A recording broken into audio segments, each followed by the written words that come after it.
May the words of my mouth and the meditations of all our hearts be ever pleasing in your sight, O God, our strength and our Redeemer. Amen. Well, it's time. It was going to come up at some point, especially with the current election cycle, especially with everything that's going on in the world, and it's something that when it comes up in church, people clutch their pearls and they gasp. It's time to talk about politics. We have to talk about it because the gospel reading for today is one of the main gospel readings that is pointed to whenever any question comes up about the Christian faith and politics. People reference this reading. That is because this is one of the most blatant times we get Jesus talking about government and government function, especially in relation to faith.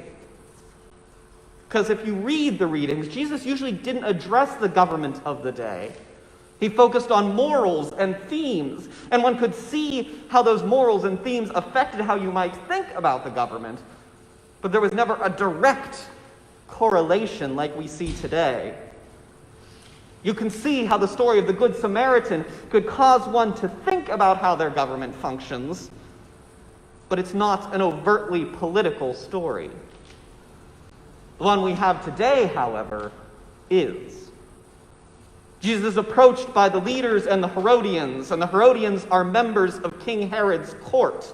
You know, the guy in charge, the political leader of the day.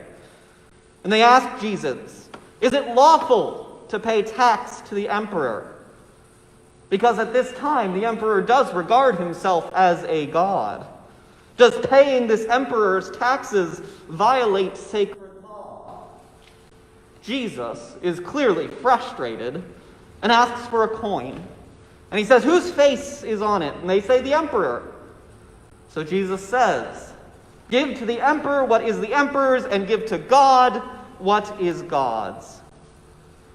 And they are amazed by this rather simple answer, and they go away. Now, there are two major interpretations on what this story means. First, this is Jesus telling everyone to be a good citizen. Many people often say this is Jesus empowering whatever government is in power at the time in order to care for your neighbor, in order to preserve order, in order to be a good Christian. Part of that is paying your taxes and supporting your government. Give the government what it is due, and give God what God is due. Be a good citizen and a good Christian. The other, second major interpretation also relies on exactly what Jesus said. Jesus says, give the government what is the government's, and give God what is God's. Now, if we look, Jesus, the apostles, the saints in perpetuity have taught us that none of what we have is in fact ours. Our money, our food, our possessions, they are not ours, but they are all blessings from God who provides for us. All things in creation are God's. God provides them to us. So when Jesus is saying, give to the emperor what is the emperor's, Jesus is really saying, if you look at it, the emperor gets nothing. Even the metal that made this coin is not the emperor's, it is God's. For it is all due for God. Just because the emperor puts his face on it doesn't make it his. All is under God's control and command, and therefore some interpret this passage as Jesus being a radical anarchist, advocating for no taxes, and that we should be focused on sharing our blessings so that no one is in need, instead of paying the government and kowtowing to a power that probably doesn't share our beliefs and our values. And the debate between these two views can get heated. And I can see merit, or at least wisdom, or follow the logic of both explanations. For the former, when the government is doing the work of the people, when it is helping those in need, when it's advocating for the less fortunate and protecting its citizens and encouraging peace around the globe, then yes, I can see supporting that with tax dollars and listening to our elected leaders and giving the emperor what is due the emperor. But I can also see when a government goes bad, when it is not serving its people, when it is actively harming its own people, why there then would need to be revolt, withholding taxes, advocating for change in a system, and acting as a cog in the wheel. I think we need to recognize that we will never know exactly what Jesus meant here. And quite frankly, both interpretations can be correct. Which brings us to how do we know which interpretation to use at any given moment? How do we evaluate our current system of government and figure out if it's carrying out its earthly function of providing good order for its citizens? How do we know when it's time for support or time for change? And the answer to that, I think, lies in the opening phrase of our gospel. For that's one thing people always seem to forget when they look at this reading. It's that the leaders and the Herodians were trying to catch Jesus up. This was another one of their traps. This was another test of Jesus in hopes that he would land with egg on his face. They wanted to make Jesus look bad.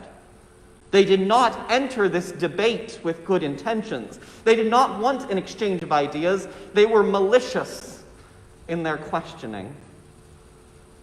And it is hard for us to evaluate where our government, where our politics, where our systems are if we are all yelling at each other and constantly trying to catch each other up. If we can't look someone we disagree with in the eye and see some humanity in them.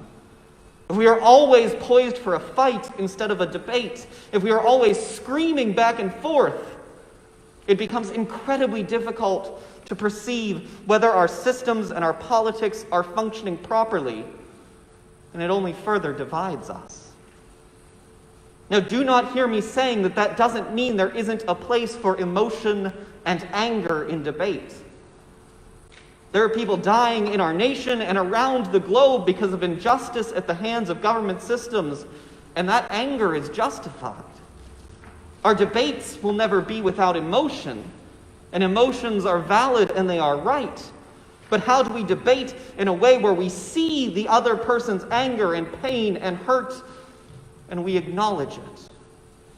How do we understand that when someone gets to that point of anger and despair and bares their soul, that their pain, that they are being incredibly vulnerable, and that anger is not directed at us who are listening, and even if it is not a malicious anger. Anger is not inherently malicious, and sometimes the most calm and calculated response can actually be the malicious one. We all need to stop acting like the Pharisees and Herodians. We need to stop approaching everything with malice. No system of government is going to run well if all its citizens are constantly trying to undercut each other.